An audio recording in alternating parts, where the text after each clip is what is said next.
say yes to a person, amen, that God already know that a few years later was going to slip back into alcoholism. And I could have been self-righteous and say, well, God, why, if I'm in the church, would you even put me with somebody that was going to slip back in alcoholism? But how many know that when God tells you to be with someone, even if it's challenging, amen, you can't give up on it, amen.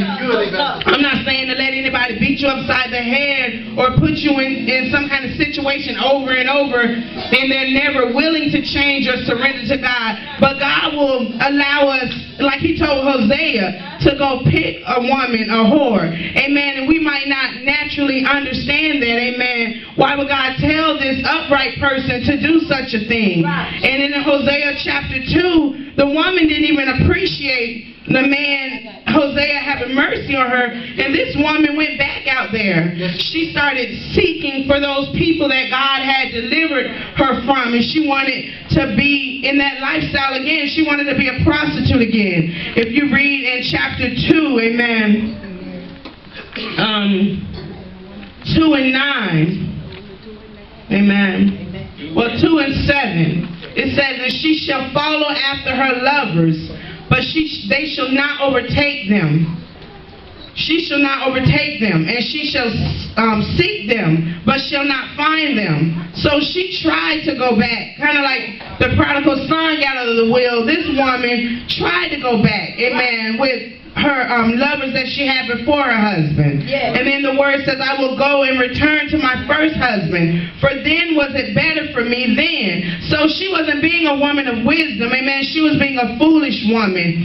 And she thought the grass was greener on the side that she came from, because this man the man Hosea was probably challenging to the lady Homer, amen. Right. But as it goes in 3 and 1, it says, then said the Lord unto me, go and love the woman. He told Hosea, go and love the woman. Yet she's an adulteress according to the love of the Lord toward the children of Israel. He was telling the man right there, you have to love this woman like Christ loved the church, amen? Amen. Like Christ loved the children of Israel, because they were the church in the Old Testament, amen? Yeah. And so sometimes we might think that we can take the easy way out, amen? God might tell us to be at a certain church, at a certain job, and it might not even be a man or a woman, but it might not seem like the easy thing to do.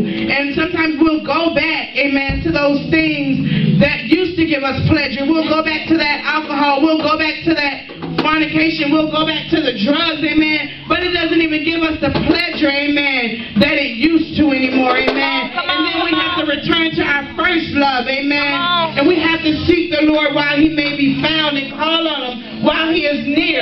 Because what if our first love didn't take us back, amen? A lot of us have strayed away, amen. Done some things, amen. I know it's a lot of pressure on pastor wives, and we're sometimes under a microscope and made to think that we're supposed to be perfect. But sometimes God will tell a man to go marry someone who's not perfect, amen. Amen. Because that's just the kind of God that we serve, amen. Amen. Because really, truthfully, none of us are perfect, amen. So sometimes God will tell us, as Hosea, to go get that Homer, amen. Go get that situation that's not comfortable, amen. To keep pressing through by faith, amen. And if this woman didn't wise up and come back, her children were even going to suffer, amen. But because of God told Hosea to have mercy, amen, on her and to take her back, amen, she was able, amen, to come back to her first love, amen. We cannot keep leaving our first love, amen, for Jesus is our first love, amen. There's no one that can love us like Jesus. No husband, no wife, amen. No sister, no brother, amen.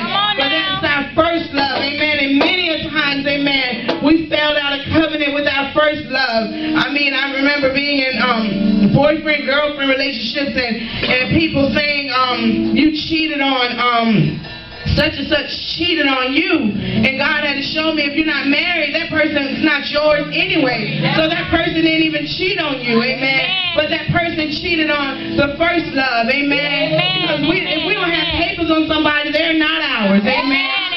Amen. A lot of us get it twisted